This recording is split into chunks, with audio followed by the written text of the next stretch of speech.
और अब बात करते हैं कोरोना की। एक बार फिर से कोरोना के केसेस में बढ़ोतरी हो रही है। पूरे देश में तकरीबन 1,500 के करीब केस सामने आ चुके हैं।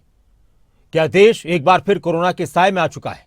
कोविड के केस एक बार फिर से बढ़ने लगे हैं और एक्टिव केसों की संख्या भी लगातार बढ़ रही है चौंकाने वाली रफ्तार के साथ। देश के कई राज्यों में नए केसेस सामने आए हैं। WHO ने भी चेतावनी जारी कर दी है। सवाल यही है कि क्या कोरोना की एक और लहर का खतरा मंडरा रहा है? क्या चिंता करने वाली बात है या सिर्फ सावधान रहकर भी काम चल जाएगा? ये रिपोर्ट देखिए।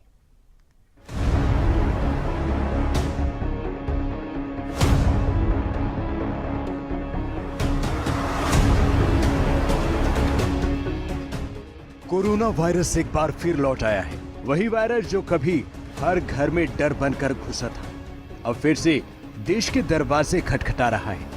केस तेजी से बढ़ रहे हैं और इस बार वायरस ने चुपचाप एंट्री की है। देश भर में कोरोना के मामलों में अचानक उछाल देखने को मिल रहा है।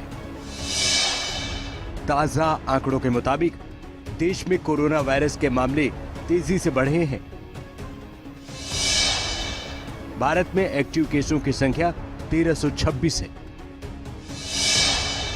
कोरोना से मौत की संख्या 14 हो चुकी है।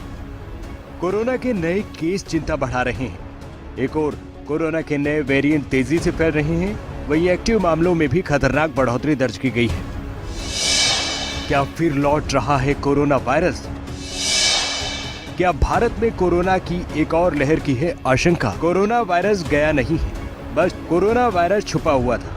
इसका सामना करने के लिए सावधानी ही सबसे बड़ा हथियार है। लेकिन WHO की तरफ से दी गई नई जानकारी चिंता बढ़ा रही है। WHO ने कोविड-19 वायरस की फिर से बढ़ोतरी को लेकर चिंता जताई है। फरवरी से दुनिया भर में सारस वायरस की एक्टिविटी में बढ़ोतरी हुई है।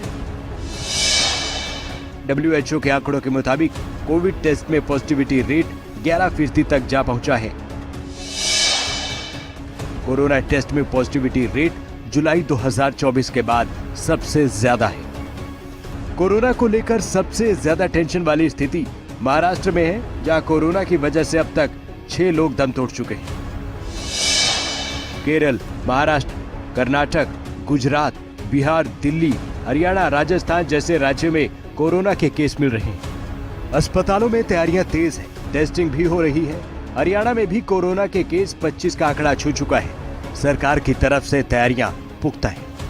पैनिक लेने की जरूरत नहीं, हमारी तैयारियां पूरी हैं। नहीं, देखिए, हम योग को लेकर के हमारे हेल्थ के अधिकारी आज आए थे। योग को बड़ा कार्यक्रम है, परंतु हमने उसके ऊपर चर्चा की है। पैनिक लेने की जरूरत नहीं, हमारी पूरी तैयारी है। हमारी पहले भी तैयारियां थी, अब भी पूरी तैयारियां, कोई ऐसी दिक्कत नहीं। हरियाणा सरकार ने कोरोना के मामलों को लेकर एडवाइजरी जारी की है। अस्पताल में फ्लू OPD के लिए निर्देश हैं। एंटीबायोटिक मेडिसिन की व्यवस्था के निर्देश दिए गए हैं। मास्क व्यवस्था को पुख्ता करने को कहा गया है। मास्क लगाने की सलाह है। हाथ धोते रहने की भी सलाह दी गई है। खांसी जुकाम के मरीजों से दूरी बनाने को कहा गया है। बीमार होने पर तुरंत डॉक्टरी सलाह को कहा गया है। सरकार पूरी तरह से तैयार है कोरोना के लिए, और सब हिदायतें और आदेश जो हमारे अस्पताल हैं, जो हमारे डिस्पेंसरियां हैं, सबको जारी कर दी गई। सवाल अब वही है, क्या हम फिर से उसी दौर में लौट रहे हैं या हमें वक्त रहते सचेत रहना होगा? कोरोना संक्रमण के नए वेरिएंट के लक्षण में बुखार, गला खराब, खांसी, नाक बहना, थकान, सिर दर्द, बदन दर्द है। बचाव जरूरी है, जिसके लिए मास्क जरूरी है। हाथों की सफाई का भी ध्यान रखना है। भीड़ भाड़ से भी बचना है। एक बार फिर से देश में कोरोना का साया है। केस धीरे धीरे बढ़ रहे हैं, लेकिन डर फिर वही है, नई लहर की आशंका। अगर थोड़ी सी भी लापरवाही बरती तो कोरोना की वापसी कहीं ज्यादा खतरनाक हो सकती है। अब फैसला आपका है। सतर्कता बरतें, गाइडलाइन मानें और सुरक्षित रहें। ब्यूरो रिपोर्ट, खबरें अभी तक।